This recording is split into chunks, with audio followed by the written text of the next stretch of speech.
Bura Virginia'nın Clifton adlı qəsəbəsidir. Şəhərdə deyirlər, qəsəbə deyirlər, kənd deyirlər, nəysə yaşayış məntəqəsidir və burada çox qədim evlər var. Məsələn, bax bu ev 1771-ci ildə inşa olunub. 1771 təsəvvür edin. Sonra da restavrasiya olunub və indi yaşayırlar burada. Yəni 71-dən bu yana heç bir şey dəyişməyib də. Yəni nə böyük hasarlar var. Bakıda son 30 ildə gördünüz nələr dəyişdi, necə oldu. Yəni bağlar, o bir-birinə külək aparan, gilavara, xəzirəyə yol açan o balaca çəpərlər hamısı ləğv olundu və böyük-böyük hasarlar çəkildi.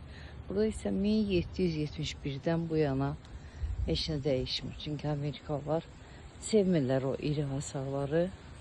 Ancaq olsa çəpərlər, baxın belə, bu ev çəmənliyin ortasında, meşənin içində heç çəpər də yoxdur. Belə.